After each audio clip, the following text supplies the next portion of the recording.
Trapped in a cursed apartment at the edge of civilization, I confronted a mysterious neighbor, Aziz, and a sinister black cat that shouldn't exist. As I peered into the forbidden rooms, time twisted around me, dragging me through my past nightmares. Now, every night at 1:30 a.m., they haunt me, even in the safety of the city. Is my sanity slipping, or have I unleashed something from beyond?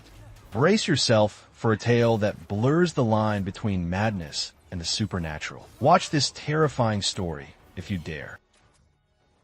The world is strange, very strange, and there are things that might not have explanations. I know my story sounds bizarre, but please let me tell you what happened to me. And at the end, I want you to tell me what you think the explanation is. Was what I experienced real, or was it just a nightmare? Listen, my friends, about 5 years ago, I was a military employee in one of the military sectors. I used to come late, about an hour or half an hour late. But then one day, I was surprised to find the officer in charge standing at the door shouting, "Why are you late, Salman? I won't tolerate this anymore." I didn't know what came over me. I couldn't bear it, and I snapped back at him. It escalated into a fight, believe me, to the point where I slapped him across the face. That day, all my colleagues who were there were thrilled in a way you can't imagine, because this officer was an arrogant, conceited person. But believe it or not, even though I hit him and they sent me to jail and put me under investigation, I felt an unbelievable sense of relief. 4 days passed while I was in jail, and then a verdict came.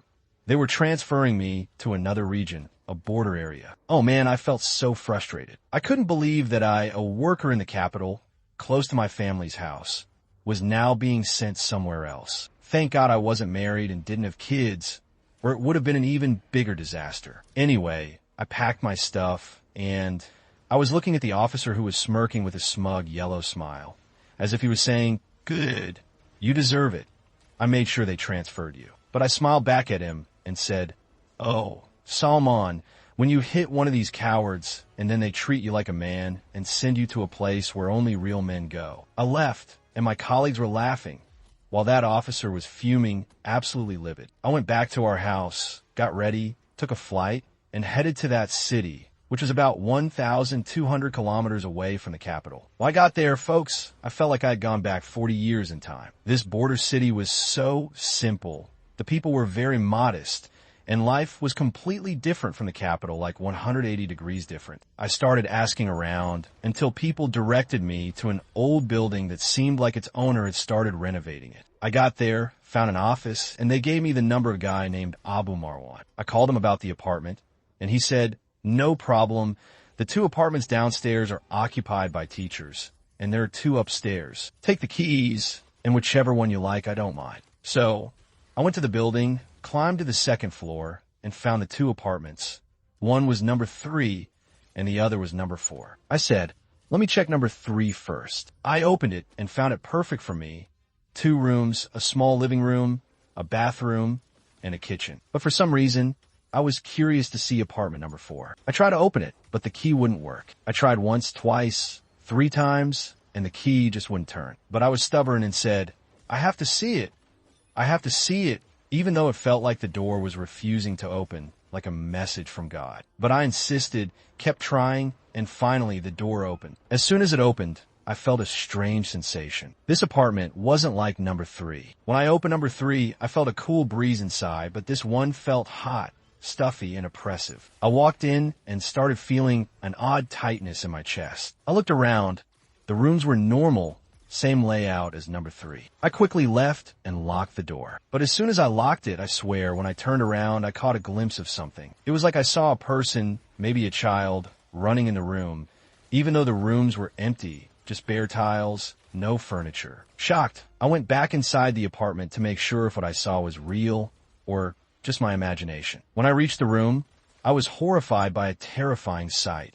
A black cat standing in the corner, staring at me with creepy eyes. I seek refuge in Allah from Satan. Where did this come from? How did it get into the apartment? I had just checked the place moments ago and didn't see it. Maybe when I opened the door and left it ajar, it sneaked in from outside. I tried to get it out, but let me tell you, I'm scared of cats, so I didn't get too close. I tried shooing it away in every way possible, but this cat was standing there like a statue, staring at me, refusing to move. I felt like it wasn't going to leave, so I opened the window and said, fine, if it wants to get out, it has only one way. Jump out the window to the empty lot behind the building. I locked the door and left immediately. Then I called the building owner and told him I'd take apartment number 3. Thank God, I moved in, set up my furniture, and everything was fine for the first and second nights. But on the third night, oh man, I remember that cat. What happened to it? Did it get out, or was it stuck? Out of curiosity, I went downstairs, circled the building, and looked at the empty lot behind it. I was shocked. The window I had left open in apartment number 4 was closed. Yes, the window was shut. Who closed it? I grabbed my phone and called Abu Marwan right away. Good evening, Abu Marwan. Good evening, Salman, welcome. Don't tell me you don't like the apartment. No, the apartment is great. Thank you.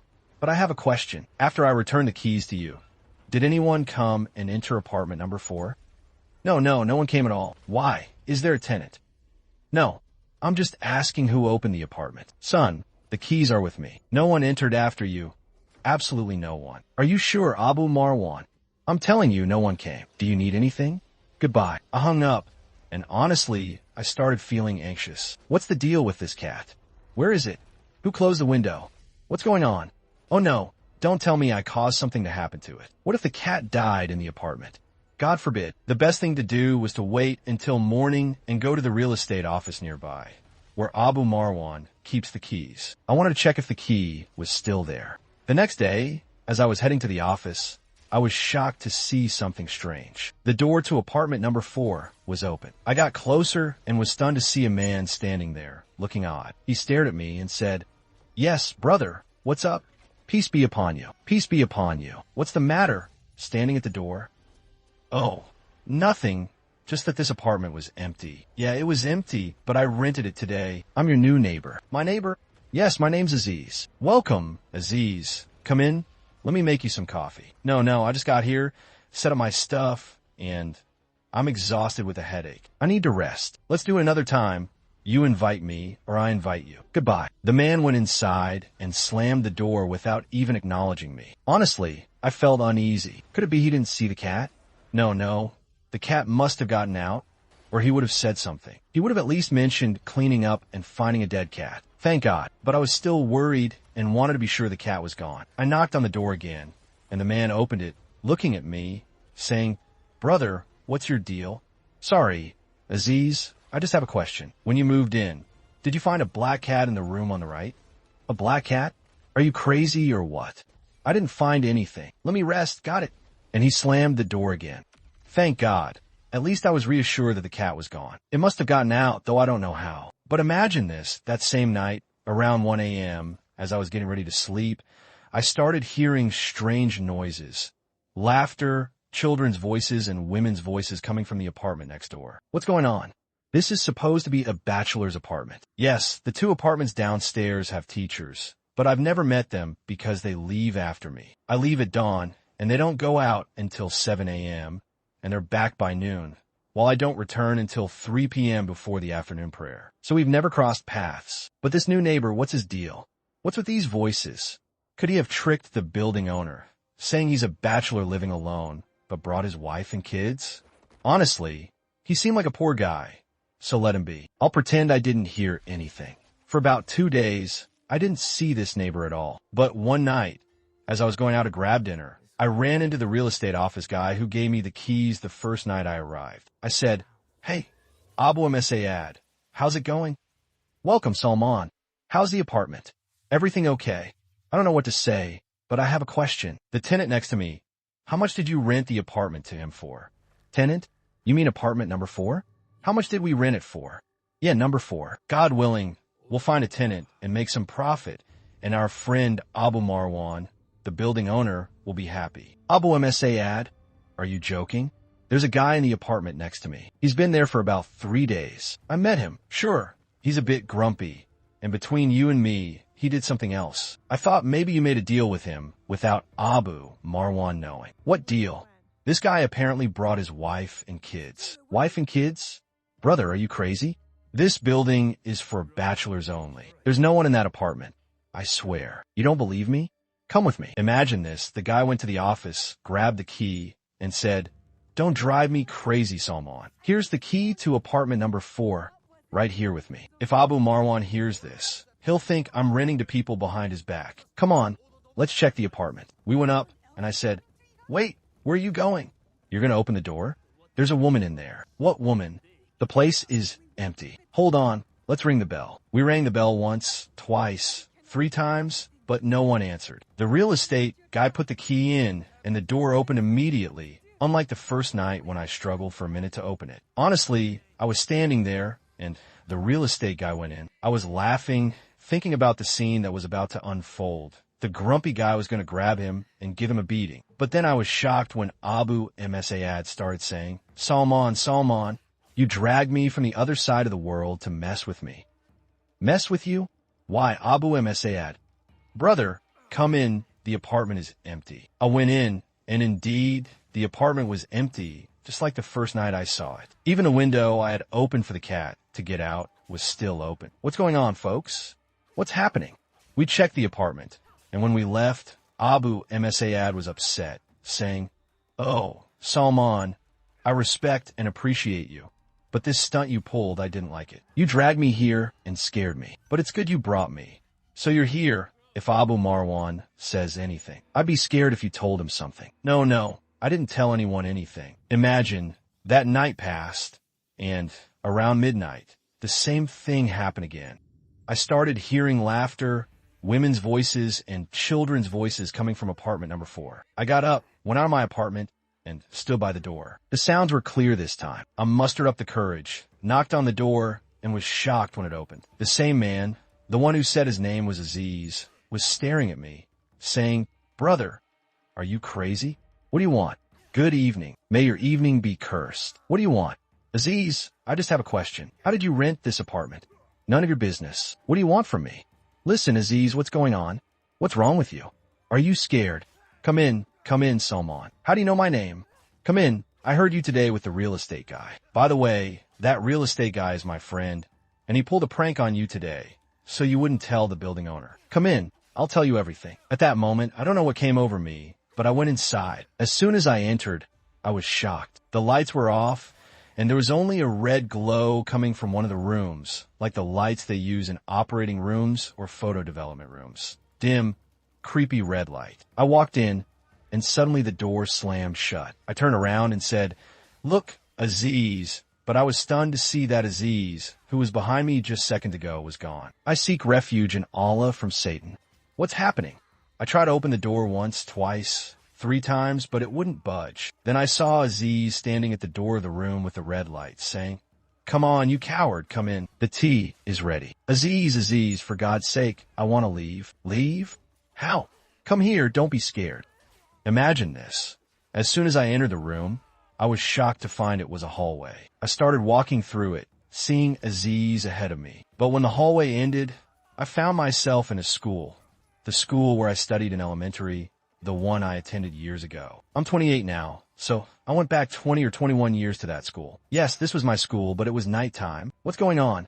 I was wandering through the school, seeing students and my old teachers from 21 years ago. I was shocked, scared, and terrified. Suddenly, I saw Aziz. I followed him, and he led me to another hallway. Then, out of nowhere, I found myself in the desert, in the building where I was stationed when I first joined the military. What brought me here? I was here maybe 7 or 8 years ago. What's happening? I tried to look around, seeing my old colleagues, but it was like they couldn't hear me. I turned back and saw Aziz running toward a mountain. I ran after him, and when I entered, I found myself back in the apartment. This time I saw Aziz standing there, holding a black cat, both of them laughing. Even the cat was laughing like a small child. Suddenly, I collapsed and passed out. Then I heard a voice saying, hey, brother. I opened my eyes and found myself in front of the building I was staying in. I looked at the man and said, what brought me here? What's your deal, brother? You took the keys from me, said you wanted to see the apartments, and then you didn't come back to the office. When I came here, I found you passed out by the door. What's wrong with you? What happened? What happened? Apartment number 4, Aziz, the Jinn, the sorcerer, the Jinn, and the sorcerer. What's the story? You're Abu Msaad, right? You're Abu Msaad, aren't you? Yes, I'm Abu Msaad. How did you know my name is Abu Msaad when everyone calls me Khaled? How did you know about MSA ad? What happened? I rented from you and live in apartment number 3, right? Rented from me?